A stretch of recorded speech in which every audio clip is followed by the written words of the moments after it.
ત્રીજા નંબરની કરણીબેન ડાભી, જેની ઉંમર 4 વર્ષની છે અને તે બાળકીનું મોત છે.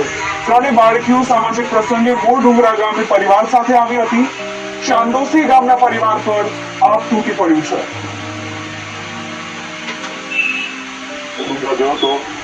ત્યાંથી ગાડી લઈને ગુજર્યો હતો ને ત્યાં છોકરીઓ મેં પડેલી જોઈ અને એક હાથ ઊંચો કરતી કાકા કાકા કરતી એટલે હું દોડી ગયો હતો.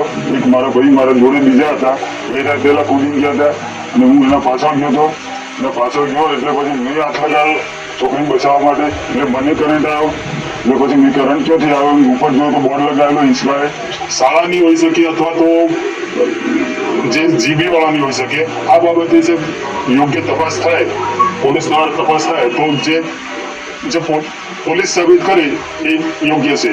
દાંતા તાલુકાના જે માકડી ખાતે જે ઘટના બની છે, જે માકડી પાસે આવેલું મૂળ ઉગરા ગામ છે, ત્યાં હિંચકામાં ઝૂલતી જે દીકરીઓ જે બે દીકરીઓ હતી જે કરંટ લાગવાથી બે દીકરીઓનું મોત થાય છે અને ગંભીર ઇજા છે. ચોક્કસપણે આપણે બતાવીશ કે આ જે ઘટના છે આજે બપોરના 1:30 વાગ્યાની લગભગ ઘટના છે અને આ 1:30 વાગ્યાની ઘટના છે અને હાલ તબક્કે કહી શકાય છે કે 5 થી 6 વાગ્યા સુધી આવ્યા છે પણ હજી સુધી આ સ્થળ પર જે કોઈ પણ જવાબદાર વ્યક્તિ જોવા મળી નથી રહ્યા.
અગાઉ 1 થી 2 વાર કરંટ આવી ચૂકેલો છે છોકરાઓને. 5 થી 6 છોકરાને કરંટ આવ્યો. છોકરાએ કીધું સાહેબને કે સાહેબ કરંટ આવે છે, કોઈ કાન ઉપર લીધું નથી સાહેબે.